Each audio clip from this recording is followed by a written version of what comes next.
no Brasil até o Código de 1917, o primeiro Código Civil do Brasil. Por exemplo, a lei vigorou... Aquilo que os brasileiros sempre falam aqui nos comentários. Na era colonial, o Brasil não foi basicamente uma colônia, foi uma extensão, sabes? É mais visto como uma extensão de Portugal do que uma colônia propriamente dita. Bem, pessoal, bem-vindos para mais um vídeo. Eu sou o Fosso Boindalino. Para quem não me conhece, deixa o seu joinha, é muito importante, deixar like, inscrever no canal e ativar o sino das notificações. Olha o que temos de interessante no dia de hoje. No dia de hoje, o que temos de interessante aqui? Tudo que você já ouviu sobre a monarquia portuguesa no Brasil é uma mentira. Será mesmo? Vocês que são brasileiros acabam de comentar aqui, antes de começar a ver o vídeo, comentar se foi uma mentira assim ou não, porque eu acredito, né, que todos aqueles que já foram colonizados pelos portugueses, únicos que têm uma visão diferente é Brasil. Então, é isso aí, parceiro. Vamos lá ver esse vídeo. Inscreva no canal, como eu já tiver dito, é o corte do Inteligência. Bora lá ver o vídeo. A dominação do Estado da educação, ela deu para a educação e temas que seriam interessantes e importantíssimos para a formação de uma identidade nacional, do brasileiro que ama ser brasileiro, foram abolidos. Sempre para trazer sempre essa narrativa de que nós somos explorados por 500 anos, somos escravizados por 500 anos. O caso clássico dessa narrativa é o Tiradentes. Exato. Somos sempre assim, na espera do quê? De um libertador, de alguém que venha nos salvar e libertar. Então, é criada uma narrativa política a partir da história. A história é contada pelos vencedores, né? A história o que eu digo, costumo dizer é o seguinte, que os atos do presente e os atos revolucionários do presente, eles são sempre fundamentados em uma distorção da história. Eles sempre buscam uma referência histórica. Uma referência falsa, né, para justificar, né? E então, quando a gente está falando de Companhia de Jesus, nesse primeiro momento...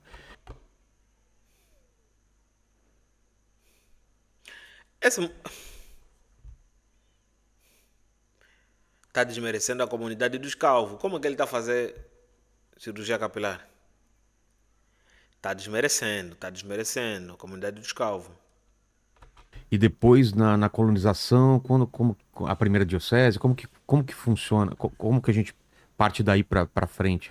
Não teve só jesuíta no Brasil, que fique claro. Então, quem mais? Vieram franciscanos, também dominicanos não, vieram bem depois. Dominicanos, curiosamente, Portugal enviou lá para o Timor, do outro lado do mundo. Os portugueses enviaram os dominicanos, impressionante. Mas os franciscanos ficaram mais em alguma região? Os franciscanos ficaram muito no Rio de Janeiro, aqui em São Paulo, Bahia, eles foram muito fortes. Veio também a Ordem do Carmo, Carmelo também foi muito forte. São Bento também veio. Os beneditinos também vieram, né? E ficaram bem do Rio de Janeiro, especialmente poderosos, tinham muito recurso. Então não foi só jesuíta, né? Foram também padres seculares, né? Que aqueles que não eram ligados a nenhuma ordem religiosa, que também vieram. E aos poucos houve uma organização, então, clássica da Igreja Católica, desenvolvendo as dioceses, né? O bispo primaz do Brasil é de Salvador. Começou com Dom Sardinha, que era uma figura péssima. Diga-se de passagem, morreu no banquete antropofágico morto pelos caetés. Bem sugestivo o nome. Sardinha. Dom Sardinha. Fulano horroroso. E depois o Dom Leitão, que foi o segundo bispo, Dom também Leitão acabou sendo...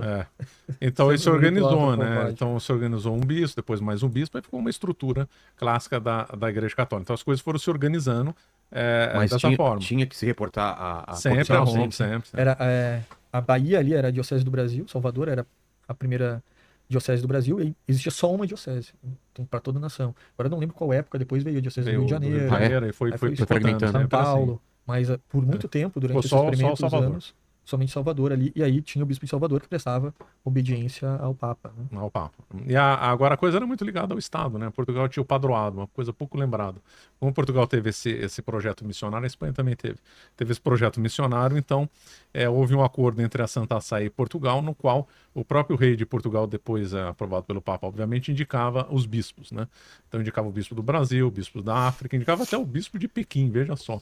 Até a década de 1860, quem indicava o bispo de Pequim era o rei de Portugal, depois era aprovado pelo Papa. Então, outro erro da história do Brasil é olhar só para o Brasil. É um erro, porque o Brasil pertencia a um todo que era Império Português.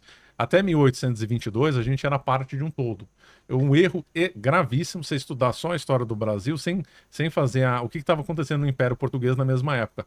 E aí se você faz do jeito que eu estou falando, dá muito mais riqueza para a nossa história. Por exemplo, saber que ao mesmo tempo, na mesma época que estava sendo fundado São Paulo, 1554 estava sendo fundado Macau. Macau foi fundado lá pelo... Não foi fundado, foi uma autorização dada pelos chineses para Portugal fazer um assentamento lá na foz do Rio da Pérola, que é Macau. E era a mesma época, 1557. Logo depois, 1562, os portugueses estavam no Japão, estavam em Nagasaki. Então, à medida que você contextualiza, colocando na mesma época, o Brasil estava fazendo isso, a África era assim, a China era assim, Timor era assim, você enriquece muito mais a história do Brasil. Agora não. O problema dos professores de histórias moralistas é que ele acaba falando que a história foi mal contada por causa desse contexto, daquele contexto, mas ele mete a África como um país.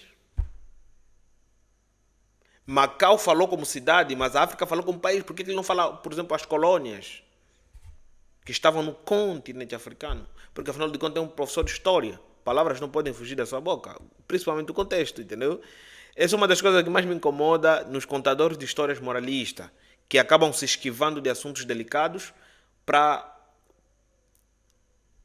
justificar o seu ponto, entendeu? Quando se trata de história, é coisa do passado, já aconteceu. Se você não falar e tentar se esquivar com moralismo, você não está a colaborar em espalhar a história verdadeira, entendeu?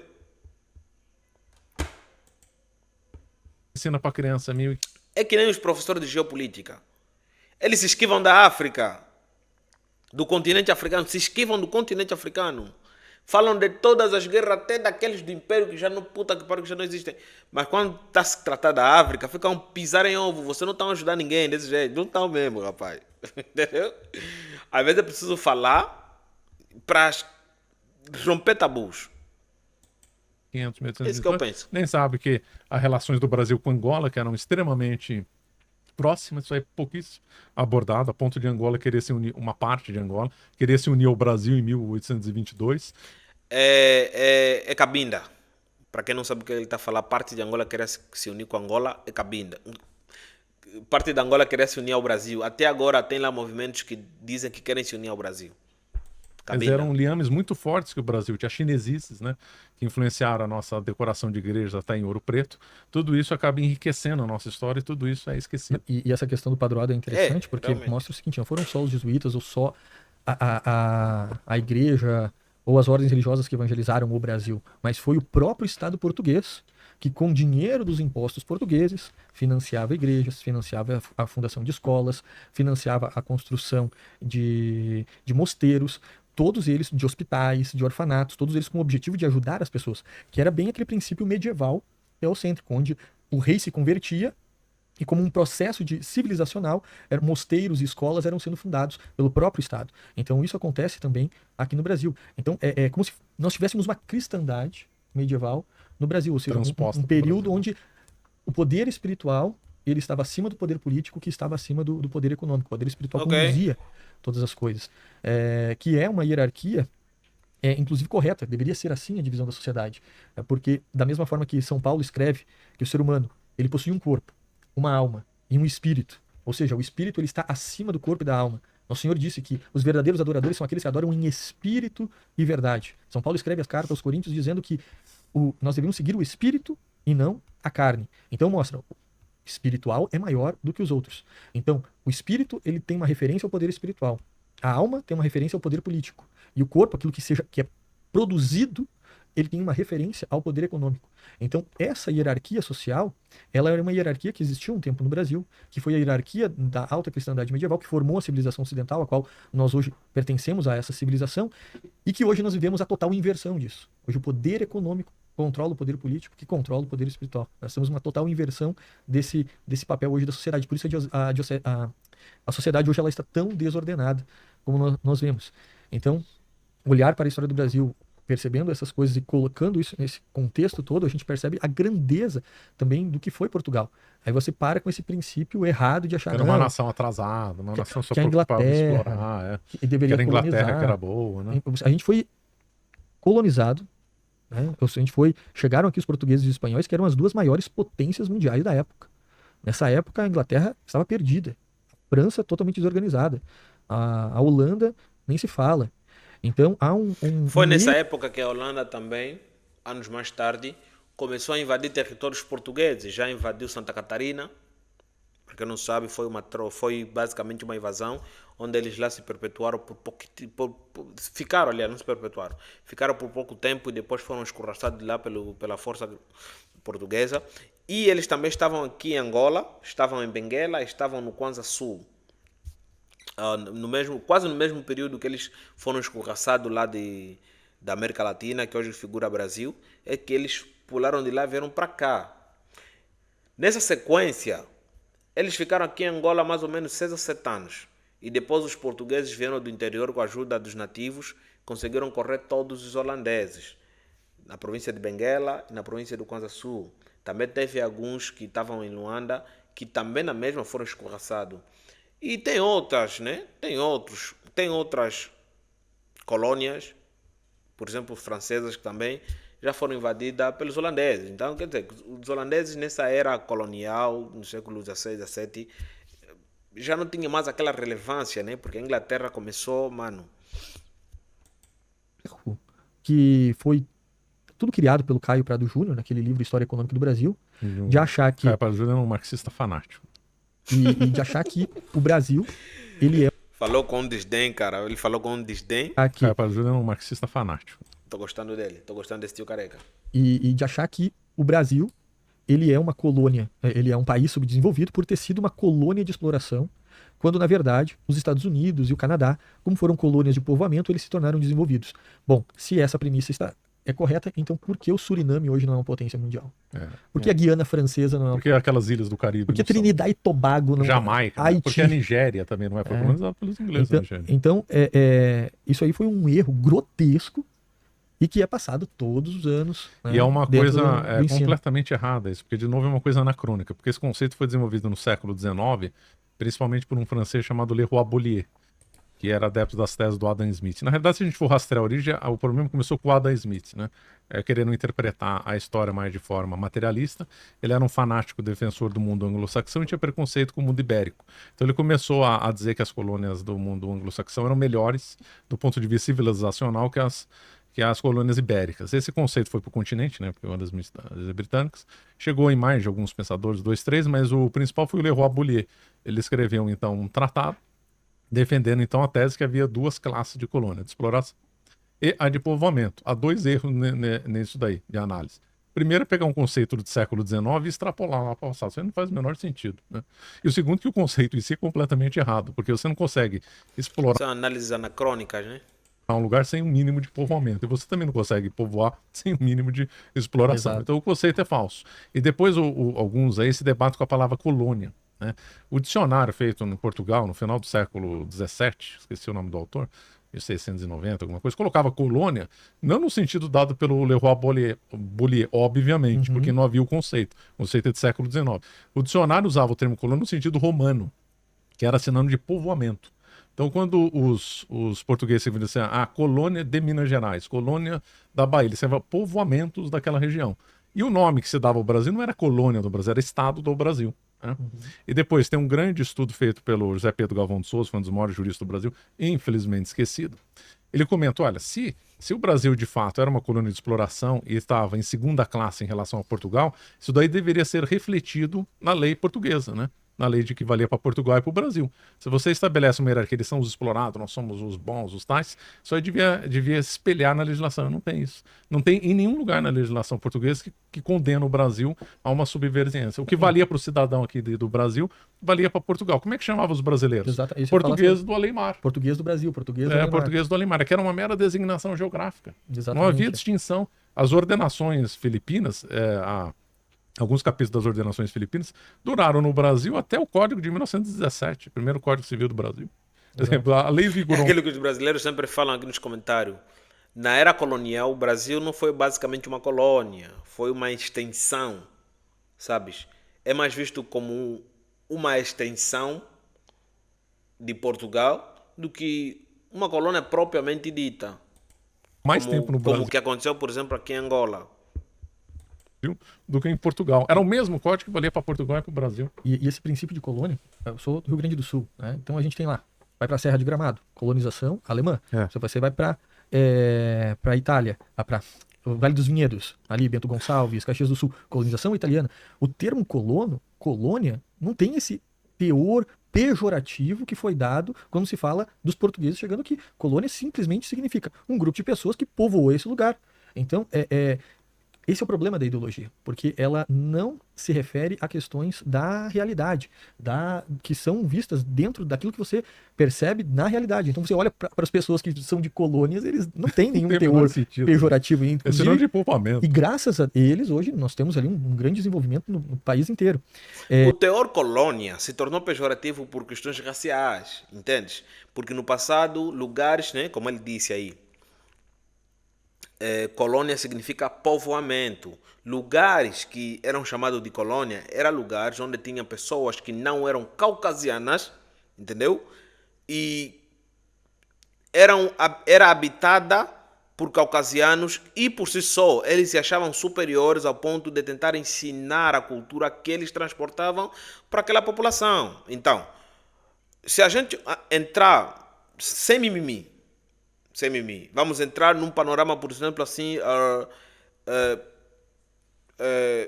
problemas estrutural. Colônia é um problema estrutural. Se você chega num lugar, por exemplo, onde está cheio de negro ou índio, falar colônia é pejorativo. Se você chegar nesse lugar que ele falou lá da região sul, não é pejorativo, entendeu? Um descendente de italiano, se lhe chamar de colonizador, foda-se, isso não lhe ofende. Porque no livro de história que foi escrito para servir de guia do mundo, eles sempre foram postos como superiores. Então isso para ele é indiferente.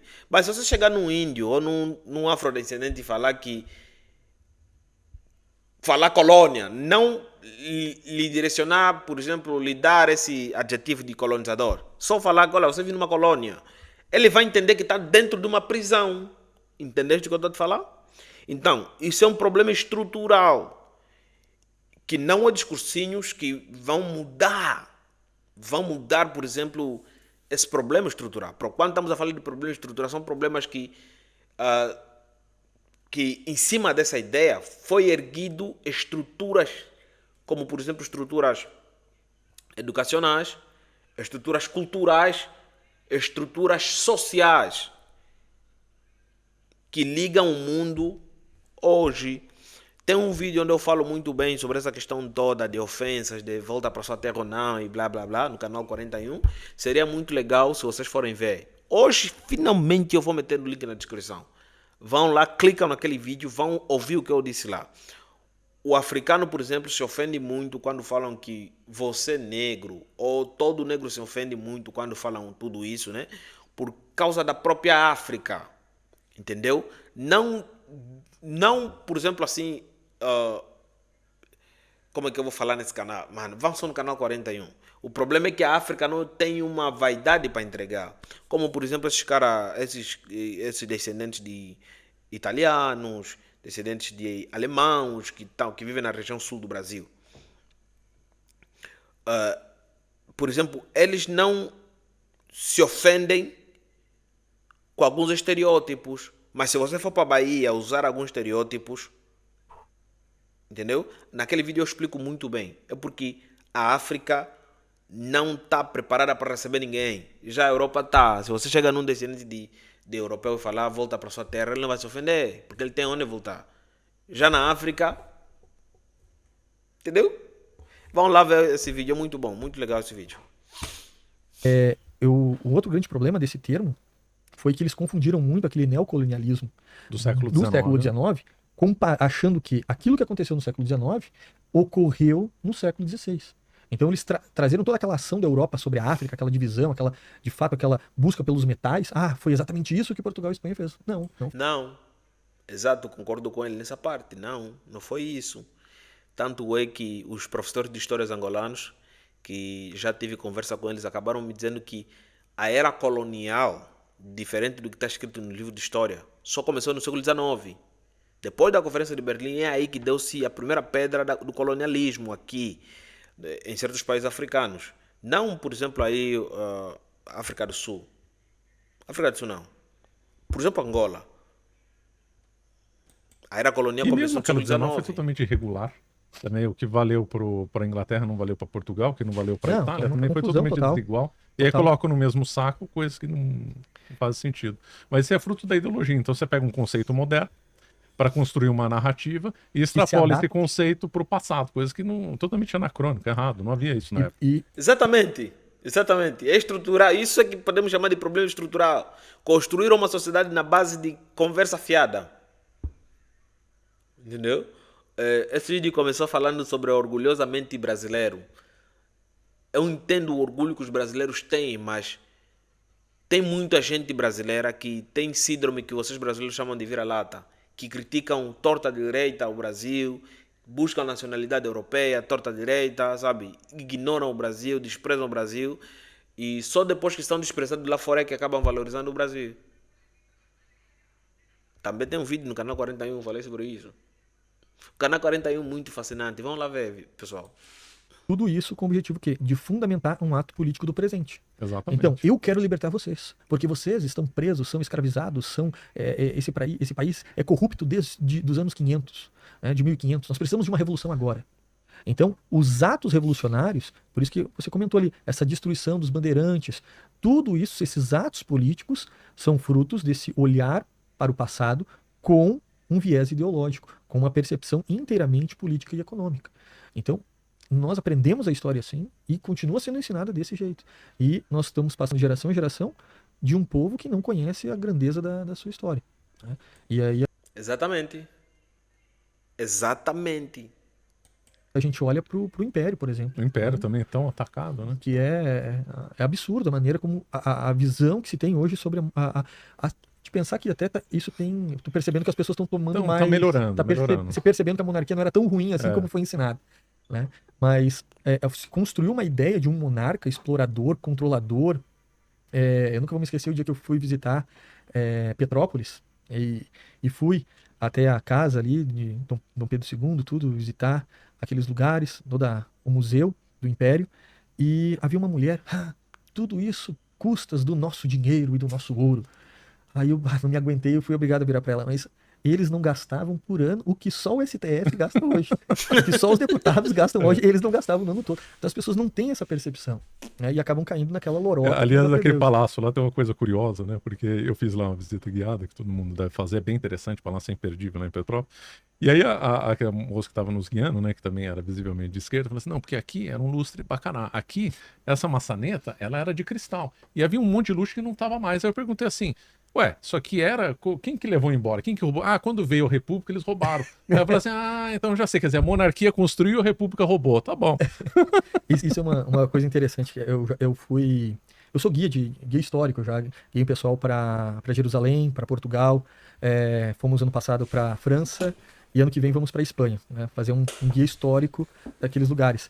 E esses guias locais, eu costumo dizer o seguinte, eles sempre olham para as questões materiais. É como se eles estivessem falando de um túmulo e descrevendo, aqui tem azulejo, essa pedra de mármore tal, produzida não sei onde, foi usado tantas gramas de cimento. Tá, mas e o morto? Não se fala do morto. Então você chega lá naqueles, por exemplo, aquele castelo Saint-Michel na França. Aquilo ali era riquíssimo. Daí a pessoa fica falando, aqui foram tantas pedras trazidas. Desculpe, interessante, mas as pedras não são nem um pouco importantes. Eu não quero saber das pedras. Eu quero saber o que existia aqui dentro. Aí quando você vai ver que eram 350 monges, que existia ali uma educação gigantesca, tudo. Então é sempre o ângulo é sempre materialista. Sempre materialista. É impressionante. Ninguém está preocupado com o que foi ensinado, qual foi o bem que foi feito naquele lugar. É nada, só uma tentativa de atacar a nobreza que lá havia, atacar a religião, e dando sempre essa interpretação forçada que tudo é explorado. Tem o explorador como se o marxismo não explorar. Foi o sistema econômico que mais explorou os outros, né? O mais criminoso da história. E esse processo da República no Brasil, quando a República foi instituída, ela foi um ato, foi um golpe de Estado. E eles então precisaram fundamentar para a população que aquilo foi bom. E aí, nesse processo, vai ser reconstruída a imagem do Tiradentes. Aí todo esse viés de que os portugueses são ruins vem até o final do século XIX, isso não existia. todo esse princípio de que Portugal era uma colônia sempre nos explorando, toda essa ideia que hoje ela é fundamentada, ela é muito recente dentro da formação do nosso país. E ela não encontra uma ação dentro da realidade. Bom, pessoal, eu realmente gostei do papo. A história é muito bem-vinda em todos os ouvidos, principalmente meu, porque eu sou muito fascinado por história. Pena que eu não tive a oportunidade de estudar quando criança, e hoje em dia, sempre que eu tenho oportunidade, puxo daqui e bebo de todas as águas. Mas um ponto que eu acabei vendo, né, sobre os professores de histórias que ensinam, principalmente ali da internet. Esses caras dá para ver que eles são professores de história na vida real, mas eles também ensinam na internet. Então, dá para sentir, né, que eles acabam contando história, porque vamos supor, eles, do jeito que eles dão a entender que eles são de direita. Se a gente pegar um cara de esquerda que não sabe nada de história, eles meter para apresentar coisas, por mais que o cara seja humilde, quando ele dar-se conta que esses caras são de direita, ele vai pensar logo que eles querem mudar o pensamento dele. Então também esse é um ponto, né, que penso logo eu que todo indivíduo que ensina história tem que ter. É tipo falar sobre geopolítica. Quando você tem um lado, dificilmente as pessoas vão conseguir entender o que você está a falar, porque você não está a ser imparcial. Você tem lado, entendeu? Você está a contar o ponto segundo a perspectiva daquele lado que você torce. Então isso acaba atrapalhando um pouco, mas fora isso, os caras são super interessantes. A forma que eles abordam a história, a forma que eles explicam no princípio, estava boiando um pouco na maionese, mas depois entrei no radar. Super show, gostei. Vou dar um jeito de pesquisar eles e ver se eu vou seguir eles. Eu sigo o canal Caçador de História, que muitas das vezes também ele acaba puxando muito para a esquerda, sabe? Outras vezes acaba puxando para a direita, mas às vezes é imparcial. Isso é show quando é imparcial, mas quando ele fica puxando, fica parecendo que está a tentar mudar a ideia de alguém. Não é essa história, não se conta assim, pelo menos no ponto de vista meu, como aluno. Inscreva no canal, ative as notificações, não esqueçam de partilhar o vídeo se vocês interessados. Eu sou o Nandalino, nos vemos na próxima. Fui.